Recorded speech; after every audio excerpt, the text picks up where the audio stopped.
Iran और Israel में शनिवार रात को भूकंप आया। दोनों भूकंपों की टाइमिंग में थोड़ा आगे पीछे रहा। ऐसे में ये अंदाजा लगाया जा रहा है कि क्या ईरान ने अपना न्यूक्लियर टेस्ट किया है। दरअसल ईरान में ये भूकंप सेमनान प्रांत के अरादान शहर में आया है। रिक्टर स्केल पर इसकी तीव्रता 4.5 रही। यूएस जियोलॉजिकल सर्वे के मुताबिक भूकंप स्थानीय समयानुसार रात करीब 10:45 पर आया। इसका केंद्र जमीन से महज 10 किलोमीटर की गहराई पर था।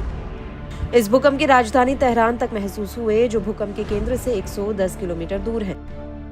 इसके कुछ मिनट बाद इजराइल में भूकंप की खबर आई। यूरोपीय भूमध्य सागरीय भूकंपीय केंद्र यानी ईएमएससी की रिपोर्ट के मुताबिक इजराइल में ये भूकंप का झटका 12 बजे के आसपास आया, लेकिन इसकी तीव्रता बेहद कम रही।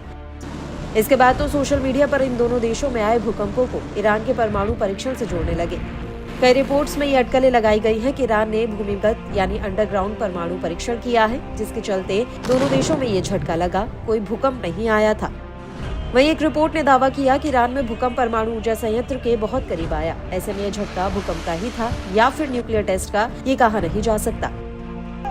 वहीं एक और रिपोर्ट ने दावा किया है कि ईरान में आया भूकंप एक भूमिगत परमाणु परीक्षण हो सकता है, क्योंकि इसका केंद्र जमीन से सिर्फ 10 किलोमीटर की गहराई में था। ऐसे में ईरान के परमाणु टेस्ट की अटकलें और गहरी हो गई है।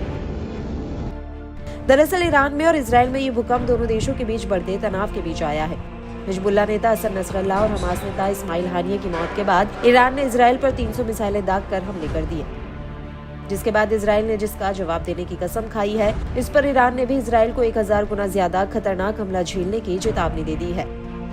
ऐसे में वो अब अपने परमाणु संयंत्रों पर लगातार काम कर रहा है। जिस तरह की भूकंपीय लहरें उठी हैं, उनसे लगता है कि ये संभव है कि वहाँ पर न्यूक्लियर टेस्ट हुआ हो, लेकिन इसके लिए ईरान को पहले से काफी तैयारी करनी पड़ी होगी। जैसे नातांज यूरेनियम एनरिचमेंट साइट की उन्होंने किलेबंदी की, उसे अंडरग्राउंड कर दिया। ऐसी गतिविधियां सैटेलाइट की नजरों से छुप नहीं सकती। उधर न्यूक्लियर टेस्ट के लिए जरूरी तकनीक जो है, क्या वो ईरान के पास है या उसे किसी अन्य देश ने दे दी है, जैसे रूस, लेकिन इसकी अभी कहीं से कोई खबर नहीं आई है। अगर परमाणु परीक्षण होने के पुख्ता सबूत मिले तो इससे इंटरनेशनल राजनीति का जलवायु परिवर्तन होगा। इजराइल और अमेरिका भड़केंगे। दुनिया भर के एक्सपर्ट्स का मानना है कि ईरान के पास हथियार बनाने लायक परमाणु ईंधन नहीं है। उसके न्यूक्लियर एसेट्स कमजोर हैं। वेपन ग्रेड मटेरियल कहां से आया, किसने दिया, इससे पूरी दुनिया में खलबली मचेगी।